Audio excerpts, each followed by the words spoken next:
Nous arrivons en période de partiel et vous devez être extrêmement nombreux à stresser dans votre coin. Les partiels arrivent, c'est la mort. Et rassurez-vous, c'est normal. C'est normal, tout le monde stresse à cette période-là, c'est tout à fait normal. Et donc pour essayer de faire en sorte que ces partiels se déroulent dans les meilleures conditions, je vais vous donner dans cette vidéo quelques conseils tirés de mon expérience personnelle de mes partiels. Alors je vais commencer par des conseils d'ordre général, puis ensuite je vais parler des conseils uniquement pour le droit. Alors première chose, cela ne sert strictement à rien de stresser. Si vous stressez, le problème c'est que vous allez être totalement contre-productif, cela va complètement vous desservir, alors cela ne sert strictement à rien de stresser.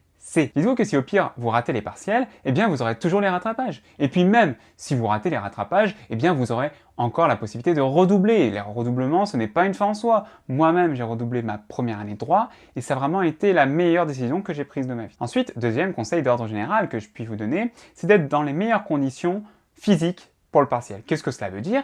Eh bien cela veut dire déjà que vous soyez reposé. Alors pour être reposé, il suffit de dormir au minimum, je dis bien au minimum, 7 heures par nuit. 7 heures. Si vous pouvez dormir 8 heures, 9 heures, 10 heures, bien entendu c'est mieux, mais le minimum, le strict minimum c'est 7 heures. En dessous de 7 heures, vous n'êtes absolument pas efficace. Donc ça sert à rien de dormir peu, vous ne serez pas efficace. Vous allez vous endormir sur votre feuille, etc. Alors moi ce que je fais, c'est que le matin je me lève relativement tôt, c'est 7 heures. Ensuite, donc je bosse toute la matinée. Et à partir de 2 heures, après manger, je fais une micro-sieste de 20 minutes.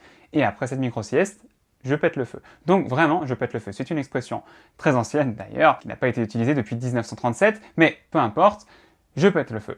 Voilà. Alors autre chose qui est en rapport avec le sommeil, c'est l'alimentation. L'alimentation conditionne la réussite de vos partiels. Si vous mangez correctement, cela va encore être un facteur supplémentaire de réussite des partiels. Alors qu'est-ce que c'est manger correctement en période de partiel? Eh bien tout d'abord c'est manger des protéines. Manger des protéines avec des légumes verts. Protéines, poissons, volailles, viande blanche, etc. Ensuite, deuxième conseil à niveau de l'alimentation, c'est que le matin prenez un gros petit déjeuner, un petit déjeuner bien fourni.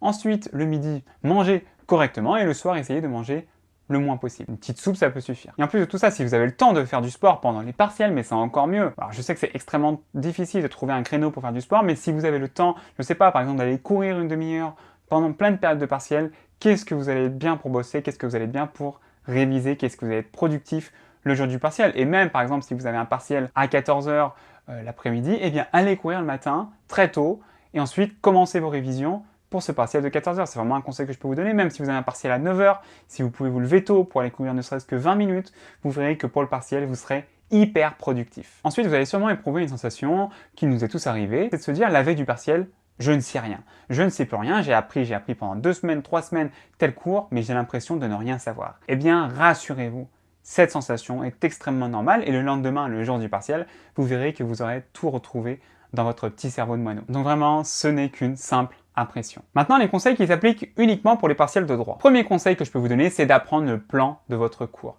Apprenez le plan de votre matière. Vraiment, vraiment, c'est super essentiel. Pourquoi c'est super essentiel? Eh bien parce que lorsque vous connaîtrez le plan, eh bien déjà ça va permettre de structurer votre pensée. Si vous avez une dissertation, le fait de connaître le plan, ça va énormément structurer votre pensée. Et puis ensuite, au niveau du cerveau, au niveau de votre mémoire, si vous avez tout catégorisé au sein d'un plan, si tout est hiérarchisé dans votre mémoire, et bien par exemple vous avez un sujet sur tel sujet le jour du partiel, vous allez faire un petit travail de mémoire, vous allez rechercher où est-ce que vous avez vu ça dans votre cours, vous allez voir que c'est dans telle partie, et aussi dans telle partie, il y a d'autres éléments qui sont traités, et ces autres éléments, vous pouvez en parler dans votre partiel. Donc vraiment, le fait d'apprendre le plan de son cours, c'est fondamental. Deuxième conseil que je peux vous donner pour vraiment les partiels de droit, c'est si vous avez des partiels avec un code, si vous avez droit au code le jour du partiel, eh bien bossez, révisez avec ce code. Il est impératif que vous sachiez vous servir de votre code pénal, code civil, comment fonctionne un code, et puis surtout à quoi ça sert de réviser avec le code qu'on va avoir le jour du partiel.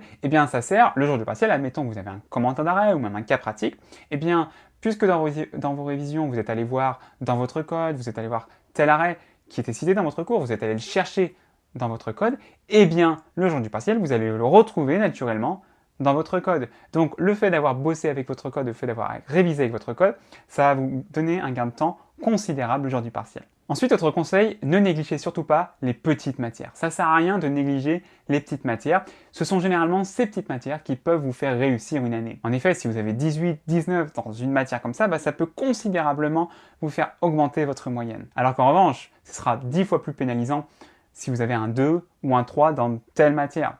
Puisqu'en général, dans les majeures, on n'a pas d'excellentes notes.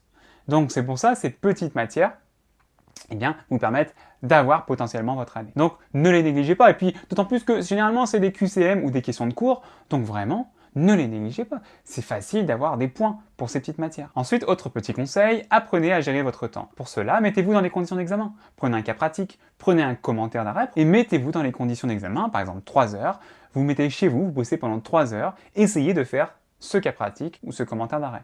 Et comme ça, vous allez voir si vous avez du mal avec la gestion du temps. Donc vous allez voir qu'est-ce qu'il faut que vous travaillez chez vous pour le partiel, pour que le jour du partiel, vous puissiez au mieux gérer votre temps, parce que la gestion du temps, c'est vraiment un problème récurrent. Et il faut le travailler chez soi. Il n'y a que là où l'on peut travailler la gestion du temps. Ensuite, vraiment, faites super gaffe à l'orthographe. Faites super gaffe à l'expression écrite de manière générale. En droit, vous devez impérativement apprendre à écrire en français. Parce qu'une copie remplie de fautes d'orthographe, il n'y a rien de plus irritable pour le correcteur. Alors pour vous rassurer, au niveau de l'expression écrite, moi en première année, j'étais totalement nul en expression écrite. Je ne savais pas du tout m'exprimer à l'écrit, d'ailleurs même à l'oral, mais j'ai travaillé. J'ai travaillé sur ça, et au fur et à mesure, j'ai appris des mots de liaison pour structurer ma pensée, pour structurer mon raisonnement, et c'est comme ça que j'ai pu travailler mon expression écrite. Donc vraiment, si vous n'êtes pas bon en expression écrite, travaillez cette expression écrite. Et l'expression écrite, c'est une chose, mais surtout l'orthographe. Travailler cette putain d'orthographe, c'est super important, parce qu'il n'y a rien de plus décrédibilisant qu'un juriste qui ne sait pas écrire en français. Et puis autre chose, mais qui est purement formelle, mais qui est super fondamentale, et là, je l'ai vécu dans mon expérience de chargé de TD, vraiment, apprenez à sauter des lignes, aérez votre copie. Écrivez correctement. Alors là, pour le coup, j'ai rien à dire là-dessus parce que j'écris vraiment comme une merde, mais si vous pouvez essayer de faire un effort sur l'écriture aussi, c'est pas mal. Mais surtout, ce qui est important, c'est aérer votre copie. Et je l'ai moi-même vécu cette année en tant que chargé de TD.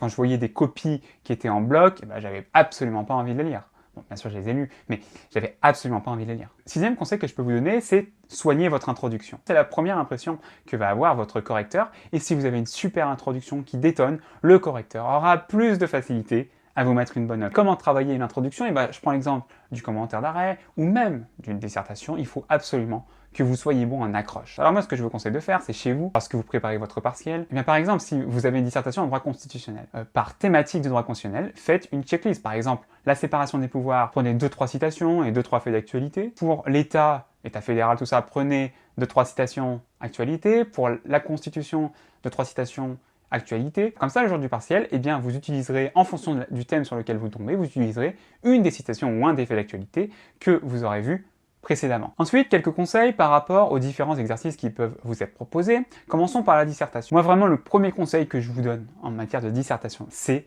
apprenez à décortiquer chacun des mots de la dissertation. Il faut vraiment que chaque mot soit décortiqué au brouillon, le, la, chaque virgule aussi, chaque ponctuation, s'il y a un point d'interrogation, c'est pas pareil que s'il y a une virgule, c'est que s'il y a un point, décortiquez chaque mot et écrivez au brouillon ce que cela implique. Ensuite, autre conseil, si c'est un commentaire d'arrêt ou de texte, n'oubliez pas, dans chaque sous-partie, de vous référer à l'arrêt ou au texte. Ensuite, au niveau du cas pratique, et ben moi, ce que je fais personnellement, c'est que lorsque j'ai un cas pratique face à moi, dès ma première lecture, je note dans la marge toutes les idées qui me viennent par la tête. Toutes les idées, je les note dans la marge.